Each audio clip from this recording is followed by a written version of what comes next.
Эмилия Ускеноваро қариб 100 саг бо акозании баланди пурхулғула пешвоз мегиранд. ӯ яке аз муассисони фонди ҳайвоноти бесоҳиб ҳаёти диюм буда дар паноҳгоҳи сагҳои наҷотёфта меҳмони доимӣ мебошад. Вот шебутня! ҳа балояк, фарбетар хушрӯтар шудаӣ. наҷотдиҳии сагонро ризокорони чимкин 6 сол муқаддам оғоз карда буданд. бо бунёд шудани паноҳгоҳ наҷотдиҳии ҳайвонот аз кӯча осонтар гашт. дар навбати аввал ҷои муайяне барои нигоҳ доштани онҳо пайдо шуд. Каждую субботу с девочками здесь. И среди недели там раз-два приезжаешь, когда нужно, допустим, что-то сделать такое для собак. ҳар рӯзи шанбе ҳамин ҷоям. ғайр аз ин боз барои анҷом додани коре ҳафтае 2 бор меоям. вақте ки бемории сироятӣ паҳн гашта буд, мо ҳар рӯз меомадем. хуб аст ки ҳоло дар зимистон ҳафтае камтар аз 2 бор меоем. паноҳгоҳ аз шаҳр дур асту нақлиёти мусофиркаш то мактаб меояд ва рӯзона 1,5 километр пиёда қадам задан лозим меояд, зеро шабона ин ҷо шағолҳо пайдо мегарданд ва ин хатарнок аст. И это надо только делать в светлое время суток, потому что ночью, ну вечером уже даже здесь шакалы уже ходят, как бы, если ты один идешь, то это опасно все-таки.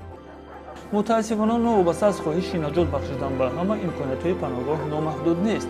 ҳозир он пур аст. дар чимкин дар масъалаи ҳайвоноти бесоҳиб шуъбаи боитурӣ ва хоҷагии қишлоқ бо тарзи радикалӣ муносибат доранд. дар шаҳр 12 бригадаи боздоштии ҳайвонот амал мекунад. ҳайвонҳои бесоҳибро беҳуш карда ба парастишгоҳи муваққатӣ меоранд.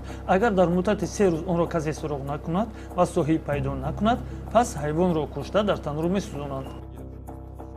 ба андешаи мо боздошти ҳайвоноти бесоҳиб роҳи беҳтарини ҳалли масъала аст. шумораи сагу гурбаҳои бесоҳиб дар шаҳр хело кам гаштааст. Я считаю, что в течение 2-3 лет можно решить проблему с бездомными животными. Ну, на 80-90% точно.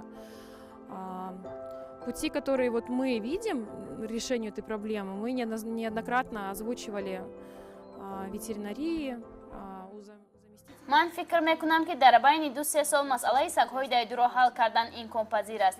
мо инро борҳо дар ҳукумат баён кардем. мо шарҳ додем ки ягона роҳи дуруст ин ахтакунӣ ва ба ҳисоб гирифтани ҳайвонҳои хонагӣ аст. агар давлат хоҳад ки хизмати боздошткунӣ фаъол бошад, пас мо мефаҳмем ки ғори бепоён нест ки дар он маблағҳои калонеро обулоӣ кардан мумкин аст. ақаллан онҳо ҳайвонҳои хонагиро ба ҳисоб гиранд, зеро 99% сагҳо дар дигар ҳайвонҳои дайду дар гузашта хонагӣ буданд. таваллуд кард, партофтанд, касал шуд, партофтанд. Животных, которые находятся на улице, бездомыши, они были домашними. Родился приплод, выкинули, или собака надоела, выкинули, или собака там что-то похудела, или стала страшной, потому что заболела, выкинули, никто не хочет лечить. агар шумо таърихи аҷиби худро дошта бошед ё ба қаҳрамонои ин барнома кӯмак расондан хоҳед, ба суроғаи электронӣ мо нависед allau.kz ҳатман ишораи барои барномаи қаҳрамонои моро гузоред.